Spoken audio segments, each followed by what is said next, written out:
Televizjoni ALBUK TV mirë mrama, mirë se vini tek emisioni Zeri Diaspores. Kam kënaqësinë që sot për hir të situatës që ndryshon në Ballkan, në Evropë dhe është duke ndryshuar në vazhdimsi. Kemi mysafir zotri Daniel Serwer, njohësi mirë i vendeve konfliktuoze si Ballkanin, lindjen e mesme, Ukrainën dhe njëkohësisht zotri Arifi, njohësi mirë i politikës ndërkombëtare dhe diplomacisë nga Kosova, ndërsa zotri Serwer është nga Washington DC. Mr. Serwer, good afternoon and thank you so much for joining us. It's my pleasure. Mr. Arifi, thank you so much for your time as well. It's my pleasure too. Mr. Serwer, we go straight into the question. What's your take on the latest summit in Slovenia for countries, 6 countries of Balkans? I think the statement that resulted is about the best that could have been hoped for. It refers to enlargement. It keeps that possibility, that perspective in sight, but it also insists on strict criteria and reforms. And I think that's the right policy for the European Union. I'm not an advocate of early and easy membership in the European Union. I think you have to observe the rules of the club and wait for the political situation to be ripe for new accessions. There was nothing there in offer for Balkans except a carrot with few $1 million, euros, for the countries to actually to be attracted to it. And it was interesting enough, the way they spread it, there was nothing there to say that the European Union is interesting to invest on the people so they can start communication together, but in a way empowering the politicians more than anything else. Well, I think that might be right, and it's unfortunate. I do believe that the peoples of the Balkans is extraordinarily important. One of the things that has not been done since the war is citizen-to-citizen diplomacy, especially between Kosovo and Serbia. I talk with a lot of Serbs, very few of whom have been in Kosovo ever, and even fewer have been in Kosovo recently. And they have a distorted image of what's going on in Kosovo. I hear often in the Serbian press that there is no government in Kosovo, there's no state in Kosovo. That's complete nonsense. And you know, a bit of citizen-to-citizen diplomacy would help. But you know, you don't have to wait for European Union money to do that. You can do that on your own, and I think Serbia and Kosovo should do that on their own, as France and Germany did at the end of World War II. Mr. Arifi, would you agree with Mr. Serwer saying that the people of Kosovo and Serbia should do that? Well, people in Balkans in general, considering that European and the rest of the world is influencing their other ways. And certainly we got chosen politician by nationalist feeling rather than future better of Kosovo and Serbian region. Of course, I agree totally that the people of those both countries should find a better solution for the both sake of the countries and the future generation. This is correct, but the problem is not for the Kosovo people. The problem is that in Serbia government are people that was involved in the organized crime and the crime against humanity in Kosovo. I was a refugee myself, so nobody said, I'm sorry what we did to you, what they did to your countrymen. And there are so many problems from the past. I understand that we have to move forward because the peace needs a compromise. But they have to be more, more often And if the Serbian government is open, I think the Kosovo government is ready to maybe to go alone without waiting the European Union and the others, and maybe that is the best solution for the both countries. But first, we have to admit what we did in the past, that we can go forward without how to say, without commitment. What we did in the past is really hard to see the future, because it's the best example. For example, the Germany and the France, but the Germans said enough with the Nazi politics. And the Serbian didn't say that. We have the examples in Bosnia and Herzegovina, in Kosovo, and they are now treating those countries like they wanna come again. So this is all the situation is complicated, and also the facilitator, the EU, should do maybe more to achieve these political conditions, that maybe people and the governments can maybe achieve something on their own, and that I agree totally, because maybe this is it would be a small step, but I'm for sure, but it's the most important step to push forward the peace in this region. Mr. Serwer, what is your opinion on special police intervening to implement the reciprocity in Northern Mitrovica, to create a kind of situation where Serbia actually showed the muscles again, which shows a similar behavior to what was before? And then KFOR have to intervene there. What do you take out of it? Do you think that intervention of KFOR was the reason of not very strong government of Kosovo to manage the situation in a better way, and feeling the threat, obviously? I think the Kosovo government was right to impose a reciprocal arrangement for the license plates between Serbia and Kosovo. In the end, I think the deployment of the special police was successful, in the sense that law and order was maintained. They didn't make a mess of things, and that's always good when the police don't make a mess of things. I'm a strong supporter of Kosovo's sovereignty and territorial integrity, and I think its security forces should be able to operate on its whole territory. The fact of the matter is that northern Kosovo is a bit of a no man's land, and a no man's land means a criminal hub. That's what results from a no man's land. I think Serbia was completely out of order in mobilizing its military forces in response to a civilian issue inside Kosovo.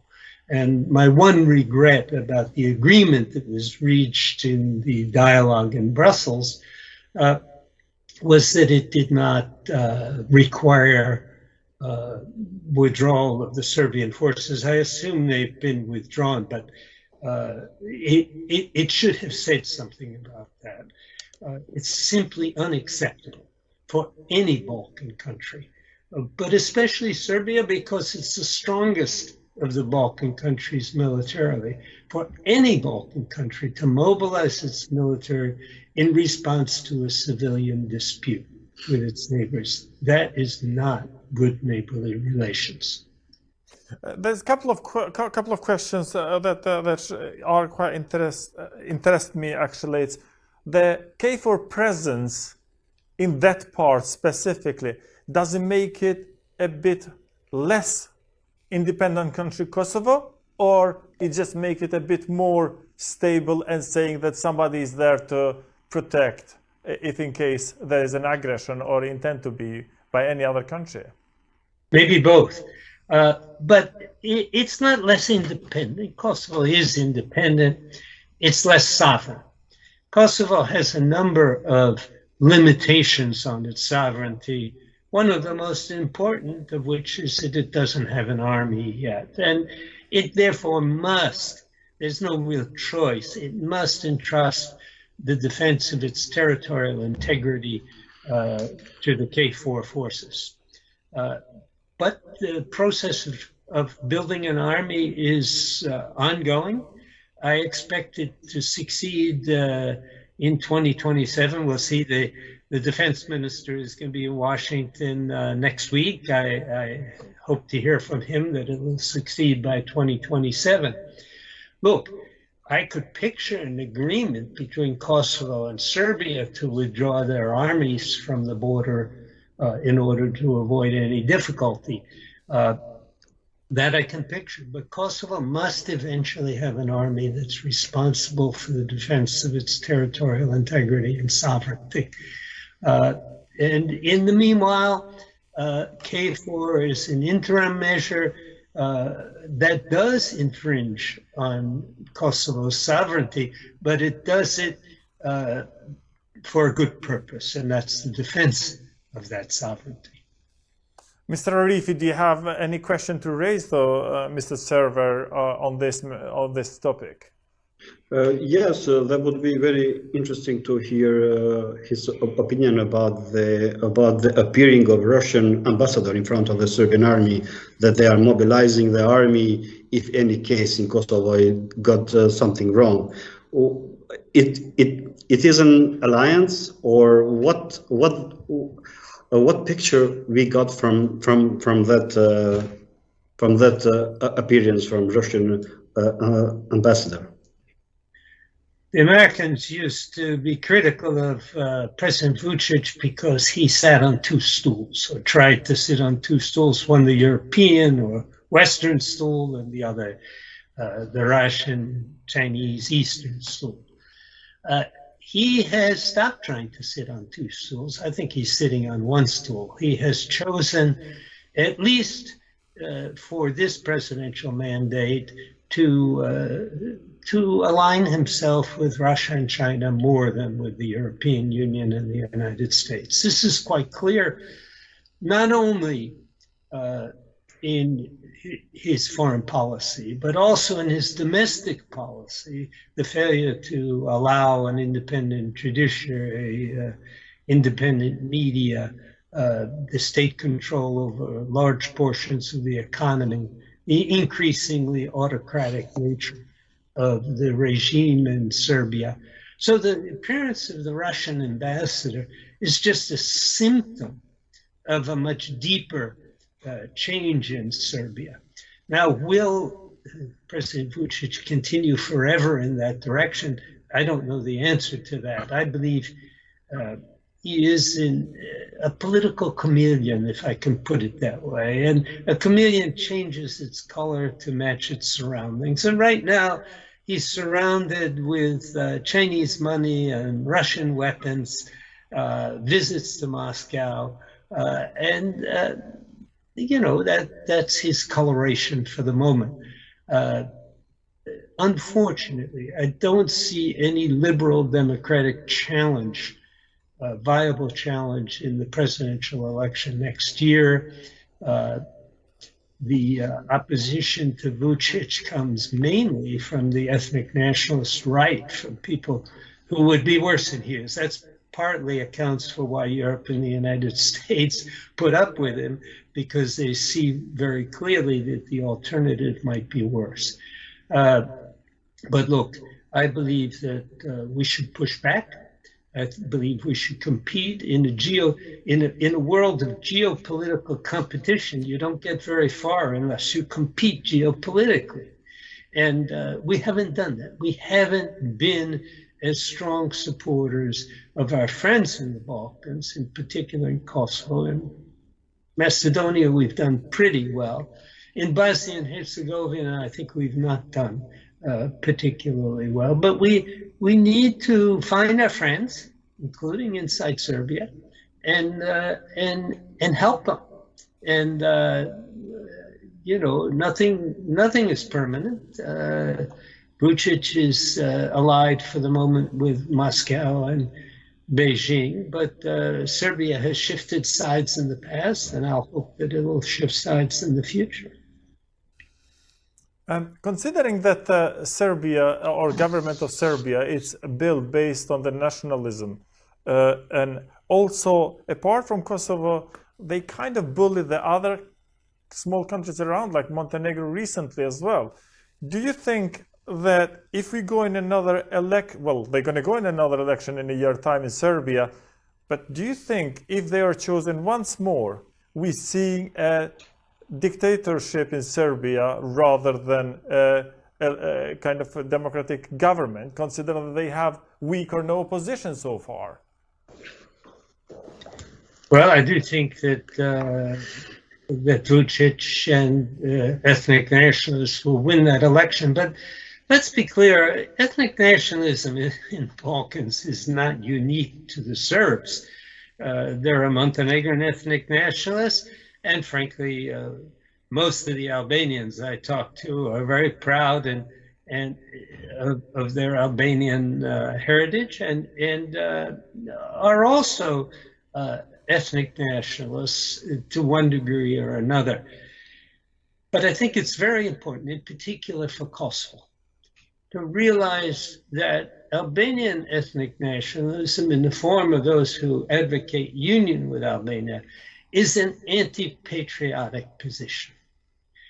That I'm a supporter of the Kosovo state, not of Albanians, but of the Kosovo state. And I think it's important to recognize that that state is distinct from Albania in many respects, historically, culturally, politically, quite distinct.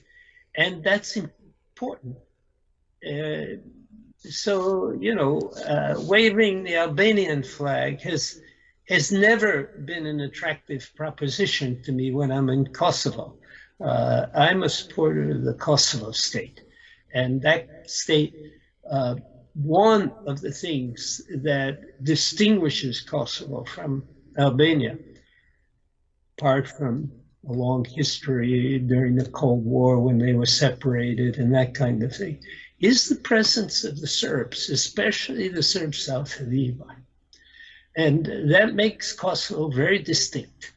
And I think it's very important to recognize that, and frankly, to make those Serbs as comfortable as possible within the Kosovo state.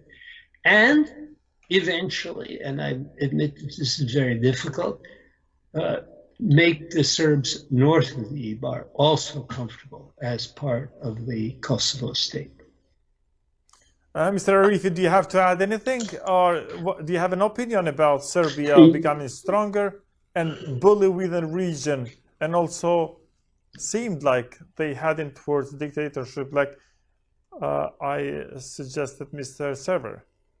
Of course, Serbia is the strongest country in the Western Balkans, not just economically, but also military, in military aspect. But it's not the issue is how strong it is, as Professor Serwer put it right way, because we need a political solution. This is not a military solution because of the complicated area, especially with this ethnic nationalism from all sides, and that could lead us only to the wrong directions. Because I agree that we need maybe a new agreement with the Serbian community in Kosovo, to tell them that they are part of the Kosovo state, that they will be the part of Kosovo state. Do you think that has been enough so far on that aspect, Mr. Arifi? I don't think it means enough, but it's not only the Kosovo side guilty in this point, because also the Serbian government has, hijacked the people, the Serbian community, because they promised we will back someday, and we will back someday. That means something else. And that's why European Union and US presence is very important on the ground, to tell also the Kosovars, I mean all Kosovars, without nationality background, that your future is in the EU, but our future is not in the EU because of the non-recognizers of the 5 countries. That's why EU is very important for Kosovo. Not only that we are not ready to be integrated in the EU, everybody knows that, but the most important thing is the message. The message is not clear, because is Kosovo going to be really a normal state? Is Kosovo going to be divided? Because EU doesn't bring these messages clearly. I mean, if Kosovo should reunite with Albania, all these questions are raised because EU is not consensus in this matter. If we had all member states recognize Kosovo, then it's very easy. If we had the visa liberalization, also the Kosovo Serbs will move freely to European Union. So these steps are very important for Kosovo because we are not ready to be member state of EU, but we are ready to move forward in peaceful way. So if we do not resolve these issues, then there would be always this open question: are we ready to go to Albania or to go to really independent states? So I agree with Serwer, but in some points also the US and EU should push forward, because Serbia is not, let's say, a fair country. Because as we know, they sit in 2 seats, sometimes in 1 seat, they play double game, and it's very hard for Kosovo as a young state to produce peace and harmony between citizens. Mr. Serwer, there was European Union. It's not a powerful union to actually challenge or enforce the agreements, and those had shown for quite a long time now. The only way they're buying things out or they're buying time, it's by putting money in or promising money. Do you think that by throwing money into Balkans are increasing influence of Russia and China, because that money is not going clearly into the people's hand or businesses, but seems like it's been redirected from time to time for other issues, like Serbia, I think, want to increase its own military and other powers. And certainly we have signs a lot say that Russia is kind of having more and more influence in that region now. But I don't think reducing the flows of money from the European Union would help the European Union to increase its influence. I do think sometimes that there's too much money floating around the Balkans. I think that was especially true right after the 1999 war. And that created a kind of kleptocracy that is now being cleaned up. And Kosovo is not the only country in the world that suffered from that, nor is Serbia the only country in the world that has suffered from this kind of kleptocracy. But I'm reasonably confident that things are getting cleaned up in Kosovo now, and it will take another 10 or 20 years to really do the job. You know, money does buy some influence, it seems to me, and I wouldn't want to see the European Union yanking the money away from Kosovo and Bosnia. With respect to Serbia, I do think there's a need to have a closer look and to make Western support for Serbia more conditional, and in particular conditional on the Copenhagen criteria. Those are the criteria having to do with democracy and free markets and that kind of thing in Serbia. Serbia is not a democracy today. It is headed in the wrong direction. There is no doubt about it. Sure, they're going to have an election next year, but they're going to have an election that is neither free nor fair, in conditions that really do not allow a serious non-nationalist opposition to emerge. I know lots of serious, committed liberal Democrats in Serbia. There's no question that some of the finest of the liberal Democrats of the Balkans, those who believe in individual human rights as the foundation of the state, live in Serbia. There's no doubt about that. But they have not been able, and the government won't allow them, to have mass appeal. And therein lies the problem for democracy in Serbia. The only alternative is an ethnic nationalist one. Mr. Arifi, any suggestion on that? Any question you want to raise? to Mr. Serwer? No, personally, I just want to add some comment. Exactly what this region needs is a peace, because only through peace we can live with each other and knowing each other, because we are not communicating, and this is the maybe the biggest problem in the Balkan countries. If we are communicating only through guns and through social media, and that's it. And this is a bigger problem. That's why we need to communicate more with each other and often, and to be fair. And only to put in this direction, we can achieve more democracy in our countries, to respect human rights, because without respecting human rights, we cannot be,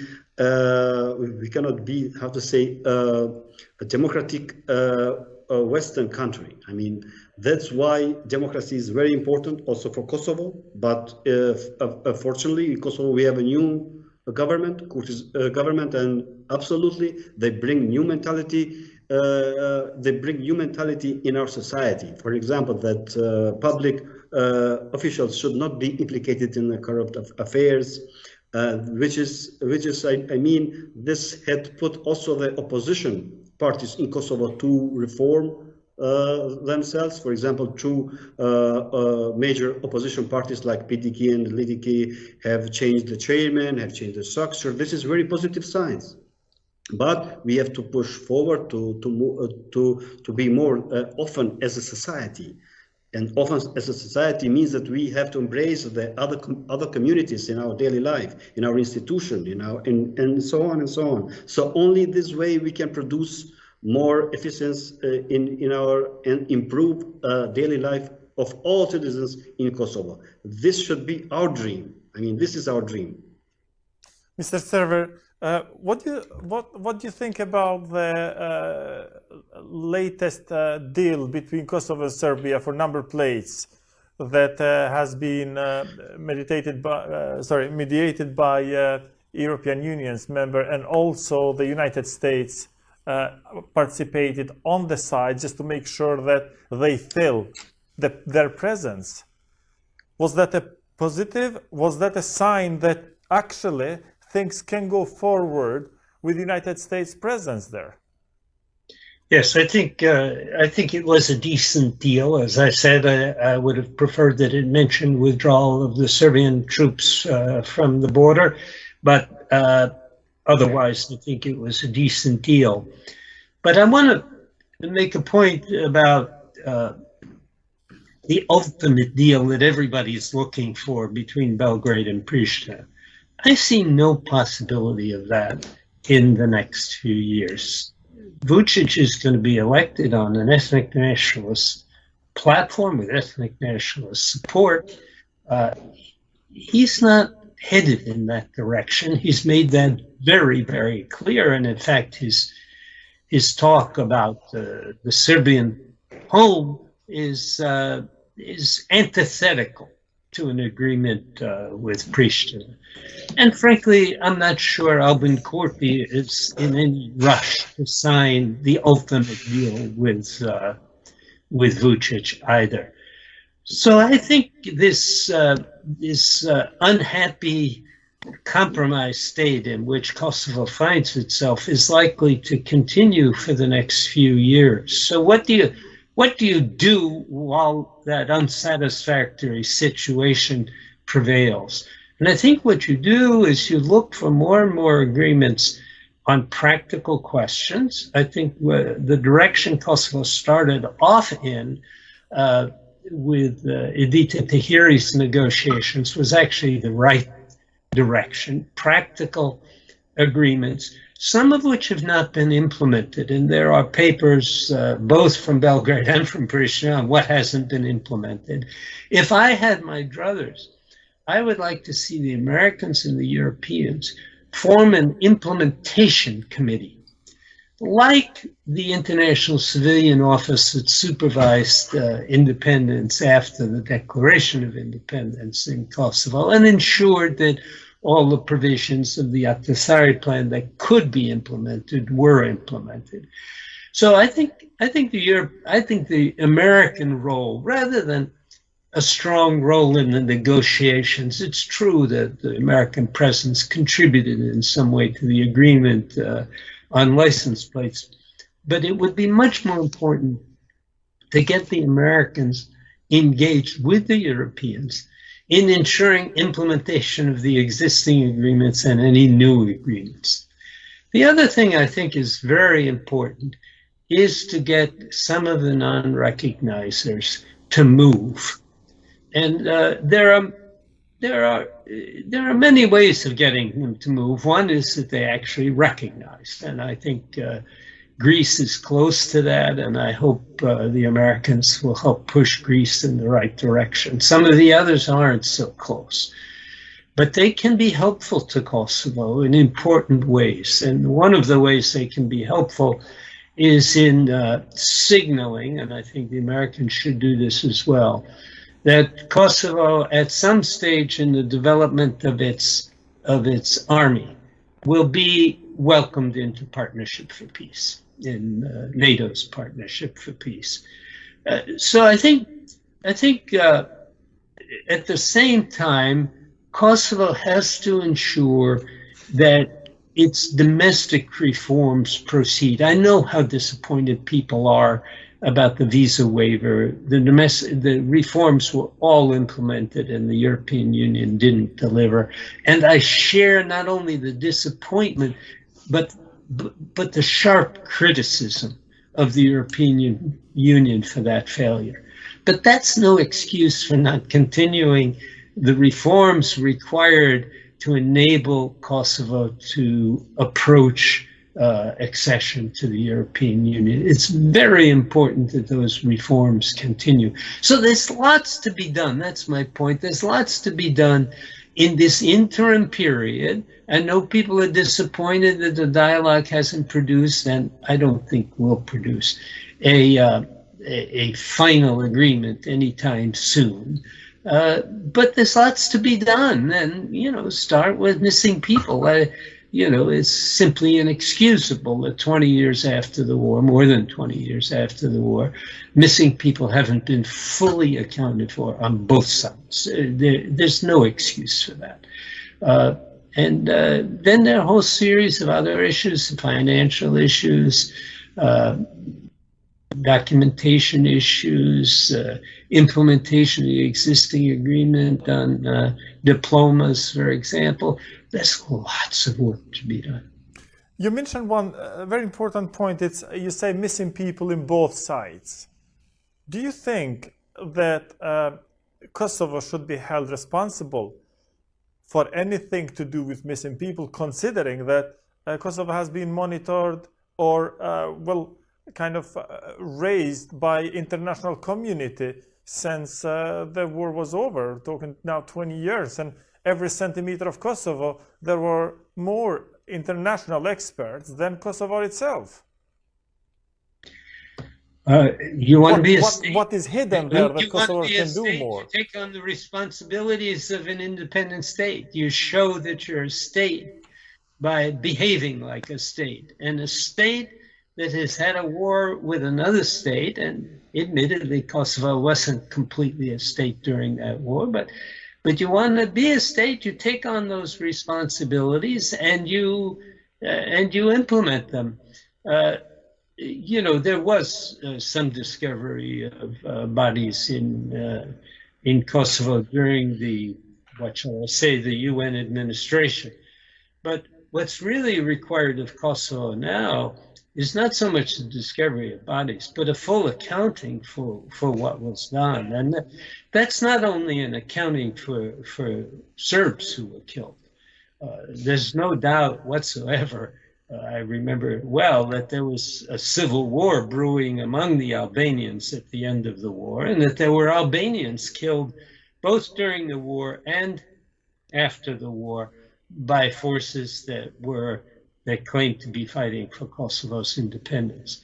And that has to be accounted for. And people have to be held accountable for what happened. Now, you have this special court, which I admit is non-reciprocal because it doesn't have jurisdiction inside Serbia, and it should.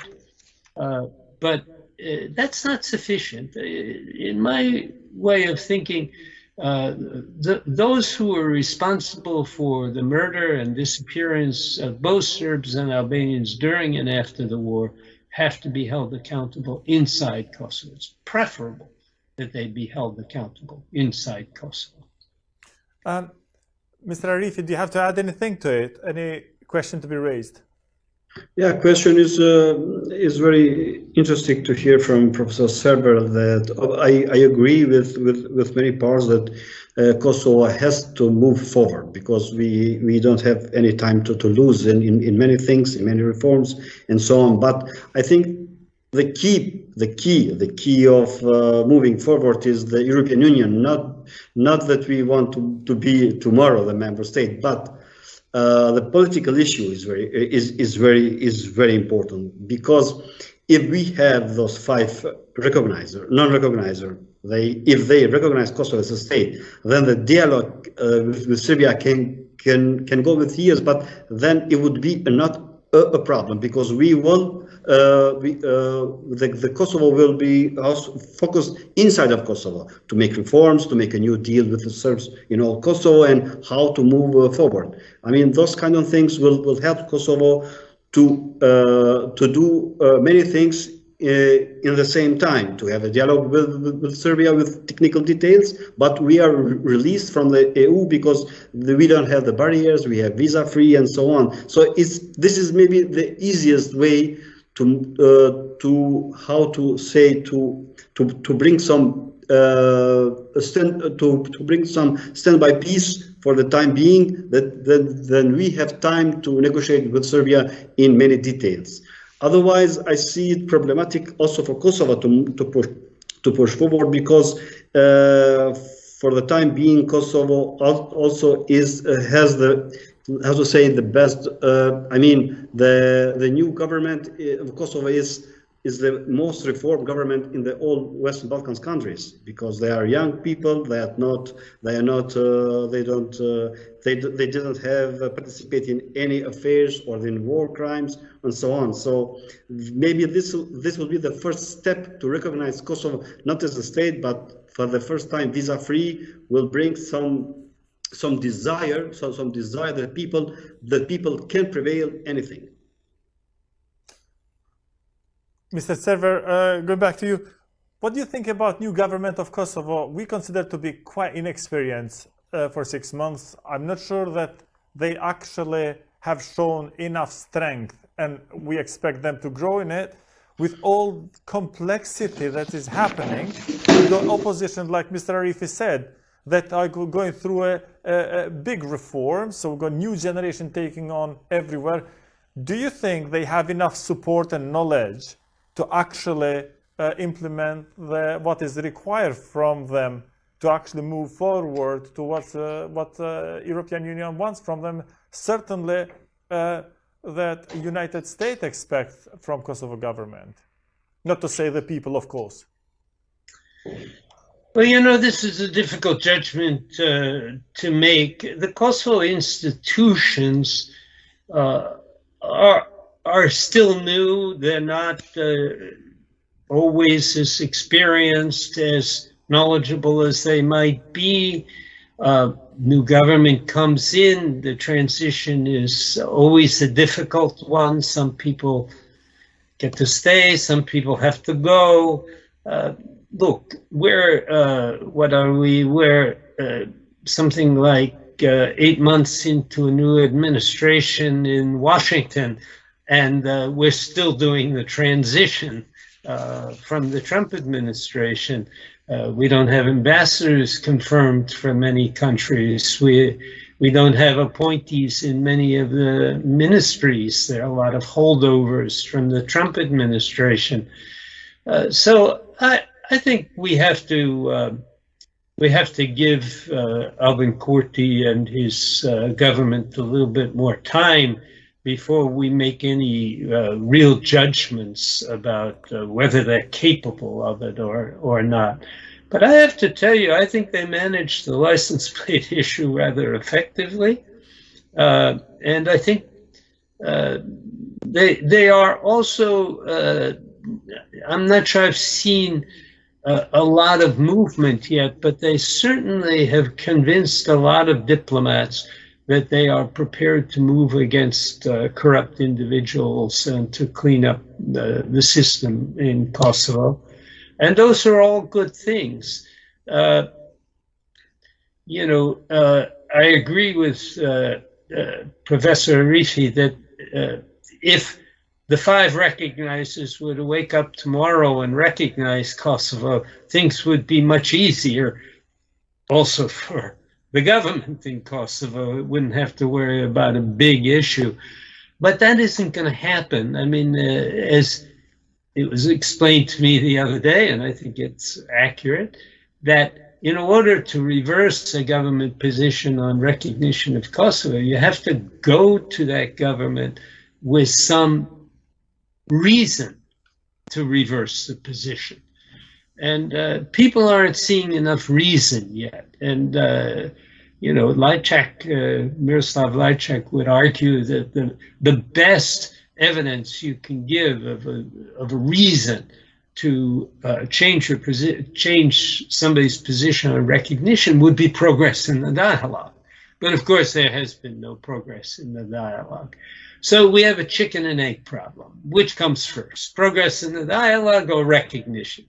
As a practical matter, I'm afraid it has to be progress in the dialogue. I just don't see how you get recognitions, certainly from 4 out of the 5, without some serious progress in the dialogue. I would say the same thing about the visa waiver. It's completely unfair what the French and the Dutch have done to Kosovo with the visa waiver. Kosovo met all the criteria posed by the European Union, and then they didn't get the visa waiver because of the Dutch and the French.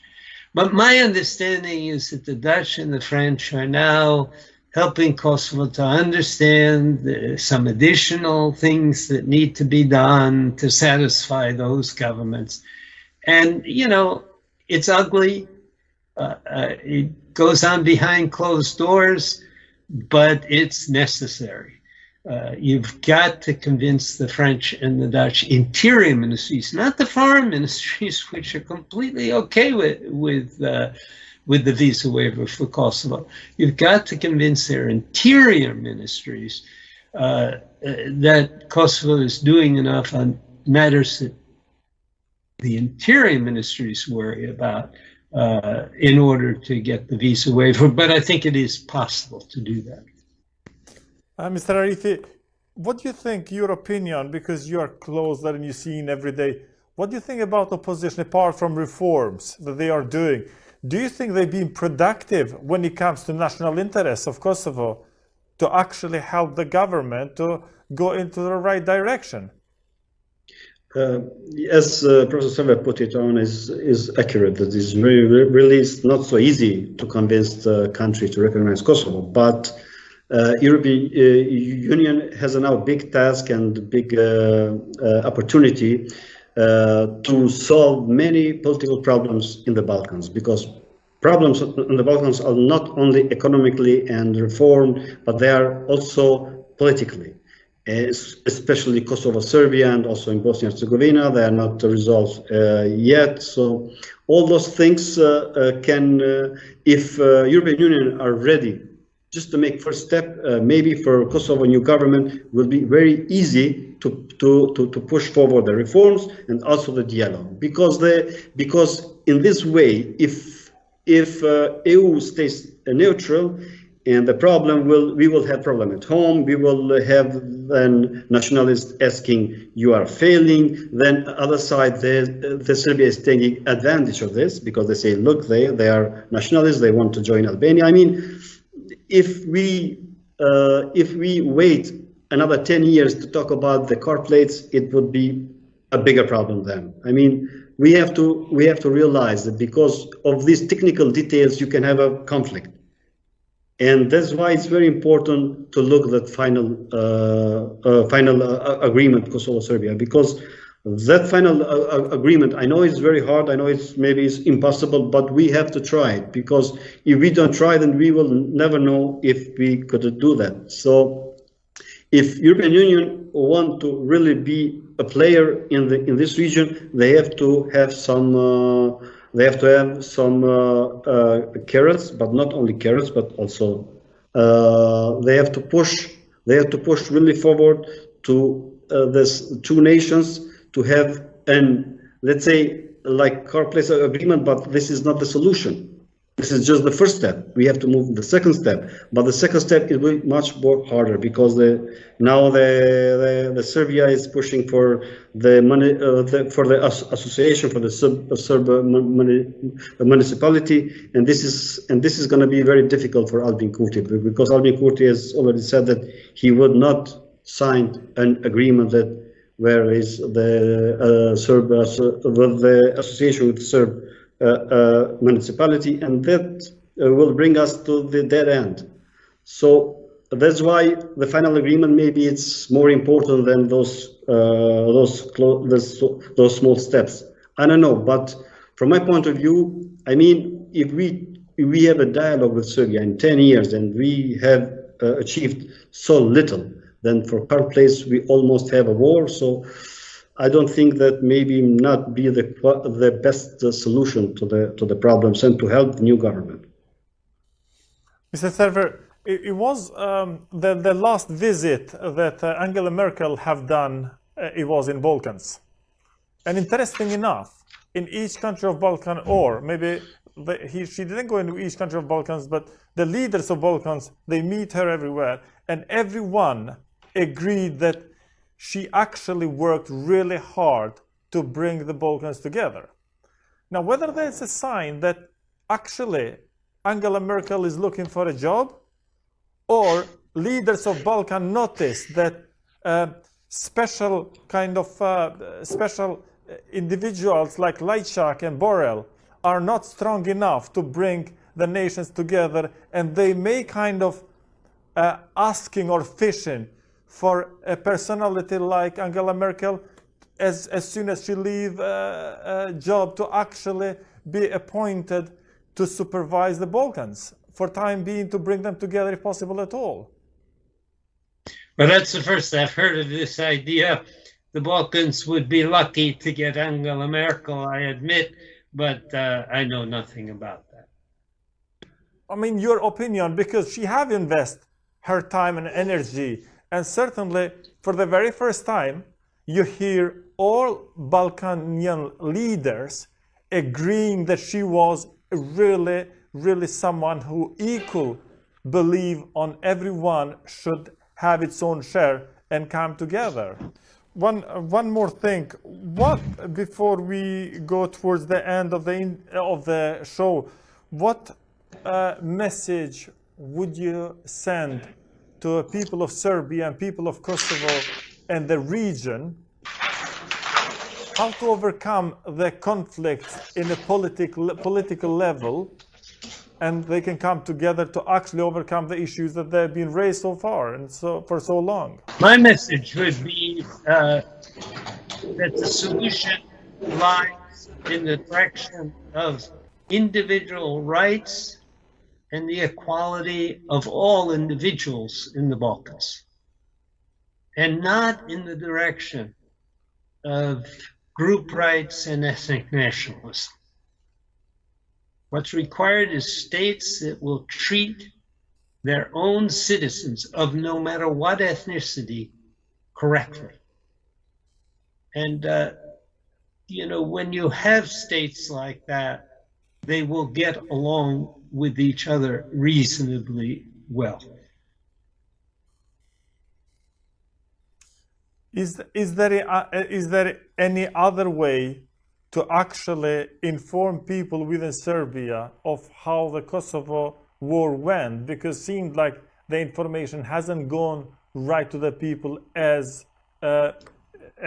we know, in fact. Of course there are. As I said earlier, citizen-to-citizen diplomacy is very important. if I were in Kosovo, I would be making Serbs as welcome as possible to visit there, to see how people actually live, and to hear from real individuals what happened before, during, and after the war. And I would say that Serbia should also welcome Kosovars into Serbia for Serbs to explain what their problems have been and how they view the events of the Milosevic period. I don't think Serbs inside Serbia in particular, have ever understood well enough the damage that Milosevic did to Serbian interests. Mr. Arifi, do you have anything to add? Can you hear me? Yes, of course. Yes, I think first of all, I agree totally that the citizens' diplomacy must go on. This is maybe the one direction, and the second, maybe is very important to use this citizens' diplomacies to have a new deal with the Serb community in Kosovo. How they can be maybe more better integrated in our institution, in our daily life, in schools, kindergarten, and so on and so on. There are so many things that we can offer them, and they can offer us, of course, because my dream is that I wanted to see from the Serbian community, they play football for Kosovo or soccer in US, they play for our basketball team, and so on and so on. This could be maybe the first step towards this peaceful and harmony between the Kosovo citizens, and the diplomacy citizens can help the Serbs, the Serbian people to understand what they did in the past. And they should understand that without clarifying the past, they cannot move forward. We have the Israeli case, that the Germany, what Germany did after the Second War, so the Serbia should do, because without that, we can give the best ideas and best solution, but the facts on the ground will not change. I agree with Professor Arifi, and I would say, look, the day Kosovo has a karate champion who is Serbian, who is Serb, will be a great day. Well, let's hope they're going to come to that point soon, or mutual agreement for the final status of Kosovo and building relation with Serbia after they actually have apologize at each other, or from Serbian side that has done what they did so far, and we move forward, I think. I hope so. Well, if you have to add anything for Albanian diaspora, as you know, the diaspora was a kind of breathing of the feeding for the Kosovo nation for a very long time. Mr. Serwer, what do you think about it, and what do you think about their involvement so far? The diaspora was extremely important in supporting Kosovo during the Milosevic period. There's absolutely no doubt about that. And it continues to be very important with remittances. But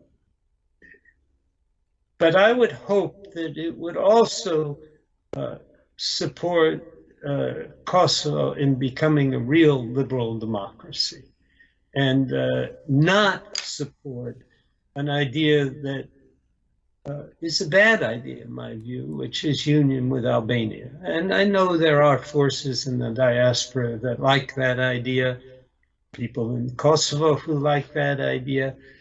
I think it's a bad idea and would destroy Kosovo. I don't expect Kosovo to survive as an independent state in union with Albania, it would become the eastern, at best, the eastern province of Albania. So, I hope the diaspora will recognize both its economic importance and its political importance. Thank you very much for that. Mr. Arifi, anything to add to it? Yeah, for diaspora, it's very important that, of course, the economic issue is always welcome. But from my point of view, we need know-how from the diaspora, and this is a very important thing, because from the know-how from the Western countries, diaspora, we can build a better future, a better society, and this will help Kosovo to push forward. Well, in the end, I got to say thank you so much to you, Mr. Serwer, for reserving a time for us and explaining things the way you know, and you know a lot about Kosovo. And I consider, and we consider you as a friend of Kosovo since you've been involved, to be honest, and you helped so much so far. My pleasure. Mr. Arifi, thank you very much for your contribution as well. And we My hope pleasure. to see you soon in Washington, London, or in Kosovo, Mr. Serwer, as well. Thank you. Teleshikues të ALBUK TV ishte zotri Arifi dhe zotri Daniel Serwer, të cilët na dhanë informata dhe opinionet e tyre, sidomos zoti Serwer, që është i lidhur me Kosovën dhe me të drejtat shqiptare dhe mënyrën e udhëheqjes së Kosovës, dhe qoftë për këshilla, qoftë për opinione, gjithmonë ka qenë i gatshëm me jap kontributin e vet.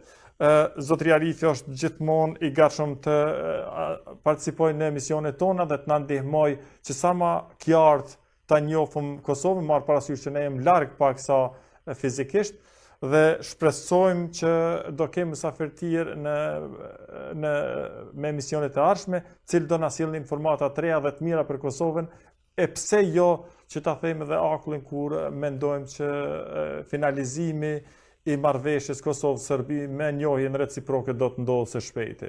Nga unë Sabri Agimit, miru pafshëm dhe shimin e emisionet e radhës. Natën e mirë.